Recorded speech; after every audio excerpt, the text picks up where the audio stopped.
Dear student, आज की class में हम ड्राइव करने वाले हैं relation for absolute motion transmissibility.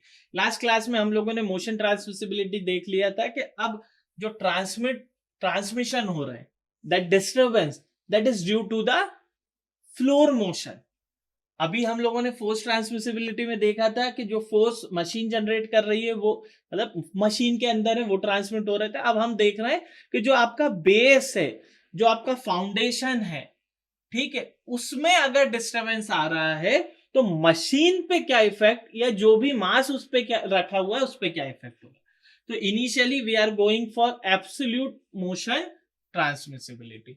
तो हम लोग जस्ट मान लेते हैं लेट x1t जो है, this is the displacement given to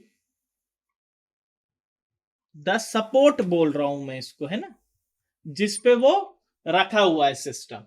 तो इसको बना लेते हैं, जैसे ये मास है, जो भी मशीन है या जो भी इसमें है, ठीक है। इसमें वही मैं मान के चल रहा हूं, स्प्रिंग एंड डैम्पर दोनों है, मतलब जो आइसोलेशन है वो स्प्रिंग एंड डैम्पर के केस में है। और अब मेरा जो बेस है आप फिक्स कर देते थे, उसको भी मुझे मोशन देना होगा। This is your base support, ठीक है, दिस इज योर बेस और support. This is k/2, this is c, this is k/2, this is. तो हमने क्या करा, x1t will be the displacement given to the support, तो मैंने इसको x1t दे दिया, ठीक है, t यानी टाइम के साथ, इट्स अ फंक्शन, ठीक है, और सपोर्ट को दिया है, ठीक है। तो इसके कारण जो रिजल्टेंट एब्सोल्यूट मोशन है मास का, वो मैं मान लेता हूं x2t, that is resultant absolute motion of mass, ठीक है, ये मान लेता हूं x2, ठीक है। तो ये हो गया मेरा क्या, जब मैंने x1t डिस्प्लेसमेंट दे दिया सपोर्ट को या बेस को, x2t resultant absolute motion of the mass, ठीक है। और मैं ये मान रहा हूं, इस पर्टिकुलर केस में मानना ही पड़ेगा कि मेरा x2 is greater than x1, ठीक है, क्योंकि जो सपोर्ट के कारण है वो मैं ये मान रहा हूं कि मशीन में थोड़े ज्यादा वाइब्रेशन होंगे। तो ये मेरी कंडीशन है कि मैं मान रहा हूं कि let x2 is greater than x1, let x2 is greater than x1। So यहां से अगर मैं x मानू तो x will be equals to x2 minus x1। जो भी इन लोगों के बीच का जो डिस्प्लेसमेंट है वो नेट डिस्प्लेसमेंट क्या होगा, x2 में से x1। अब जैसे ये जस्ट इमेजिन, मान लो मैं क्या बोल रहा हूं, x2 is greater than x1, मैंने इसको नीचे की तरफ डिस्प्लेस किया, मान लो इसमें डिस्प्लेसमेंट कितना आया, इसमें डिस्प्लेसमेंट आया x1, इतना डिस्प्लेसमेंट, तो बेस यहां पहुंच गया। इसके कारण जो एब्सोल्यूट मास में डिस्प्लेसमेंट आया वो जस्ट इमेजिन x2 आया यहां पर, ठीक है, कितना आया, x2 आया, ठीक है। तो ये भी नीचे गया, ये भी नीचे आया, तो नेट दोनों नीचे की तरफ गए, ठीक है। बट क्योंकि मुझे ये अगर बराबर बोलूंगा तो इस सिस्टम में कोई भी इफेक्ट नहीं पड़ेगा, सिस्टम ऐसा नीचे आया ऐसा ऊपर चला जाएगा, ऐसा नीचे ऊपर। बट क्योंकि मैं बोल रहा हूं x2 is greater than x1, यानी जो x2 माइनस x1 मान लो x, वो रिजल्टेंट बचेगा। अब x2 अगर ज्यादा है तो x2 नीचे आएगा, यानी वो x के कारण इनमें डिफ्लेक्शंस आएंगे स्प्रिंग और डैम्पर में, क्योंकि स्प्रिंग और डैम्पर में भी तो अगर दोनों एक साथ ऐसे मूव करेंगे तो स्प्रिंग डैम्पर में कोई फोर्स ही नहीं आएगा। तो फिर मैं पता कैसे चलेगा कि एवरी एक्शन है opposite reaction, that mass inertia force spring force damping force, मैं पता कैसे करूंगा। इसलिए मैं मान रहा हूं x2 is greater than x1, और जो x अमाउंट का नेट डिफ्लेक्शन है वो इन स्प्रिंग और डैम्पर में आएगा। तो अब मैं बोलूंगा kx is the spring force, cx dot is the damping force, mx double dot is the inertia force, ठीक है। तो यहां पर x will be given by x2 minus x1 and x dash will be equals to x2 minus x1। ठीक है, और x2 का भी देख लेंगे अभी। तो जैसे मैंने अब इस मास का FBD बनाऊं, अगर FBD free body diagram of mass अगर मैं लूं, ठीक है, तो ये मास ले लिया, मास नीचे की तरफ, तो अपोजिट डायरेक्शन में इनर्शिया फोर्स ऊपर ले लेता हूं, कितना आएगा m, और x डॉट नहीं x2 डबल डॉट, मास का एब्सोल्यूट बोल रहा हूं, absolute motion x2 double dot. Spring के केस में, स्प्रिंग के केस में x होगा। अब जैसे ही ये नीचे की तरफ आया, अपोजिट डायरेक्शन में इनर्शिया फोर्स, अपोजिट डायरेक्शन में spring force kx, and opposite direction में cx डॉट।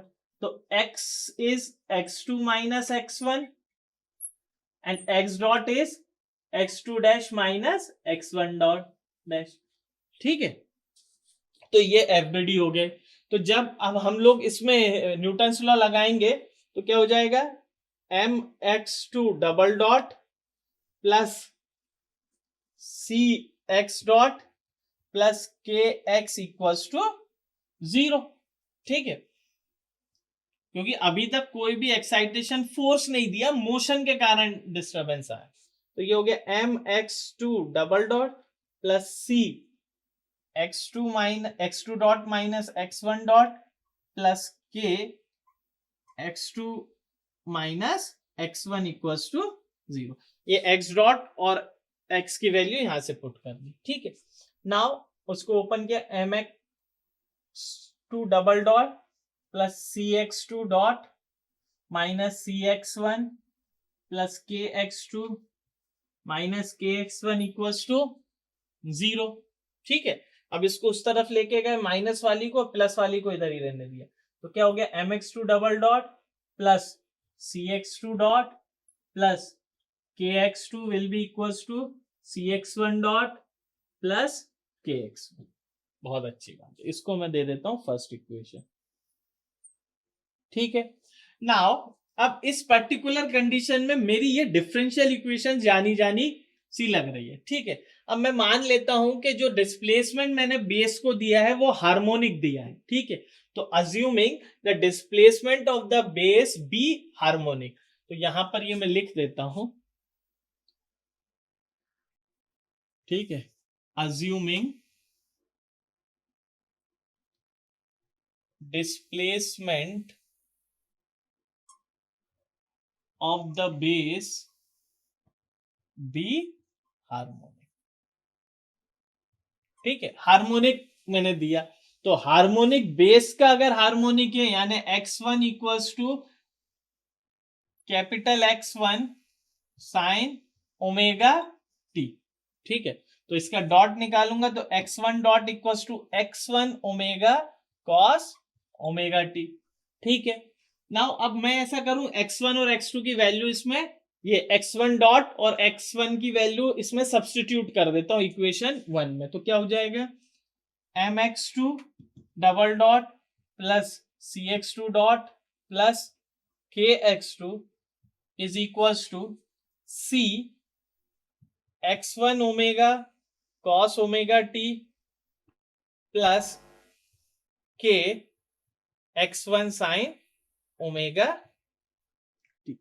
ठीक है, नाउ अब मैं ऐसा करूं, इसमें से x1 कॉमन निकाल लेता हूं दोनों में से, तो क्या हो जाएगा, mx2 double dot plus cx2 plus kx2 will be equals to, यहां से x1 कॉमन निकाला, क्या बचा, c omega cos omega T plus k sine omega.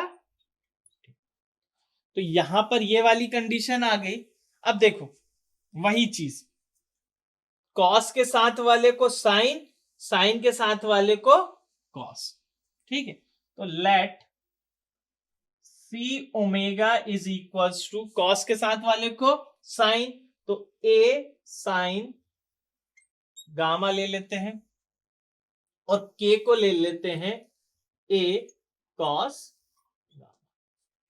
ठीक है, अब देखो यहां से टेन साई निकालोगे तो टेन गामा निकालोगे तो क्या हो जाएगा, साइन अपॉन में कॉस, ए कैंसिल होगा, सी ओमेगा बाय के, तो सी ओमेगा बाय के, और सी ओमेगा बाय के को आप लिख सकते हो 2 जीटा आर।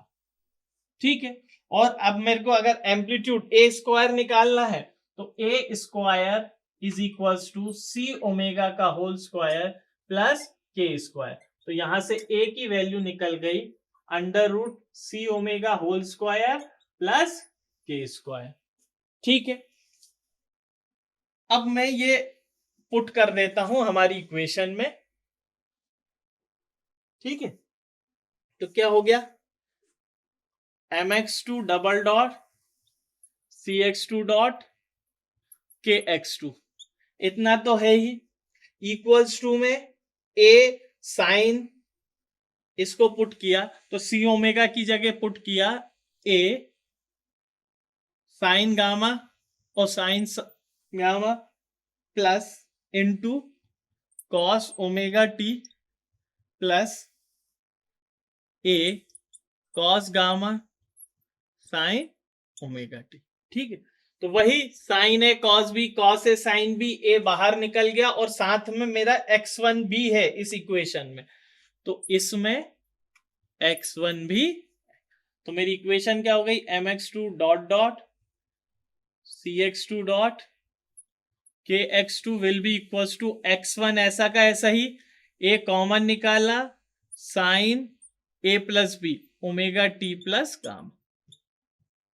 ठीक है, तो this is going to be the relation for this. तो अभी अभी हम लोगों ने स्टूडेंट्स वो रिलेशन निकाल लिया था, जो रिलेशन मेरा इक्वेशन कन्वर्ट हो गई थी mx2 double dot plus cx2 dot plus kx2 equals to x1 a sine gamma cos omega T plus a cos gamma sine omega t. तो इस इक्वेशन के बाद वही sine A cos B cos A sine B, तो my new equation will be mx2 double dot plus cx2 dot plus kx2 will be equals to, यहां से a common निकाल लिया तो x1 a, this is sine A cos B cos A sine B, तो sign A plus B. अब मुझे धीरे धीरे समझ में आने लगा है कि वही इक्वेशंस मेरी बन गई, x1 a, this is the harmonic type of case. अब मैं ऐसा करता हूं, इसको x1 मेरा ये आ गया, x2 x2 x2 and capital x1 that represents the amplitude, और यहां पर a की जो मैंने वैल्यू निकाली थी वो पुट कर देता हूं। तो मेरी a की जो वैल्यू निकली थी उसको अगर मैं k कॉमन निकालता हूं, उसमें से k अगर कॉमन निकाला तो क्या बच गया था, 1 प्लस सी ओमेगा बाय के। तो बाद में जब मैं इसको सिंप्लीफाई करूंगा तो k 1 प्लस 2 जीटा आर का होल स्क्वायर, तो इसमें पुट किया तो मेरा क्या हो गया, mx2 double dot plus cx2 dot plus kx2 equals to x1, A की जगह पुट किया मैंने k under root 1 plus 2 zeta are का whole square sine omega T plus, ये आ गया मेरा। तो जैसे यहां पहुंच गए हम लोग, अब इसके बाद मैं क्या करता हूं, ये वाली जो टर्म है इसको मैं बोल रहा हूं एफ इक्विवेलेंट। कैसे, क्योंकि k और x1 आ रहा है, के x is the spring force, तो हम इसको इक्विवेलेंट बोल सकते हैं, जीटा कॉन्स्ट आर भी कॉन्स्ट, तो मैं क्या कर रहा हूं, इसको एफ इक्विवेलेंट बोल रहा हूं। So mx2 double dot cx2 dot kx2 equals to F equivalent sine omega T plus. ठीक है, वेयर एफ इक्विवेलेंट क्या हो जाएगा, x1 के 1 प्लस 2 जीटा आर का होल स्क्वायर। ठीक है, तो ये एफ इक्विवेलेंट की वैल्यू आ गई। अब इसको मैं करूं, कंपेयर करूं, तो ये जो इक्वेशन आई मेरी, this one is similar to the above equation is similar to mx dot dot cx dot kx equals to f naught sin omega. ठीक है, इस इक्वेशन के सिमिलर हो गया। अब अगर इस इक्वेशन के सिमिलर है तो मैं x will be given bye x sin omega t minus psi, इस इक्वेशन का, इस इक्वेशन में जो मेरा x निकल के आया था that is capital X sine omega T minus psi. तो sine omega T minus psi निकल कर आया था इस केस में। बाद में मैंने इसको लिखा था, x को लिखा था x naught amplitude ratio sine omega T minus psi. Now this f naught is written as, this x naught is written as f naught by k amplitude ratio sine omega T minus. इस वाली particular equation के लिए ये 3-4 term हमारी थी। अब हम इसको कंपेयर करते हैं हमारी इक्वेशन से, इस वाली इक्वेशन से। By comparing this to our equation x2 will be given by, अब x की जगह क्या आ गया x2, f naught by k की जगह क्या आ जाएगा f equivalent by k, amplitude ratio ही रहेगा। ठीक है, sine omega T minus psi plus gamma, या omega T plus gamma minus sine, बात एक ही है। ठीक है, so x2 is equals to x1 under root 1 plus, ये ना 2 जीटा आर का whole square into amplitude ratio into sine omega T minus psi plus. ठीक है, बाद में जब हम इसमें गए तो x2, capital X2 will be equals to capital X1 under root 1 plus 2 zeta are का whole square into amplitude ratio.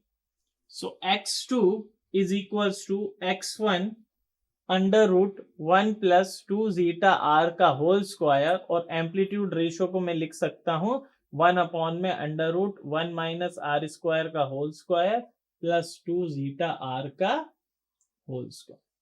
ठीक है, सो hence the when the we are discussing with the transmissibility, so motion transmissibility की क्या हो जाएगा, motion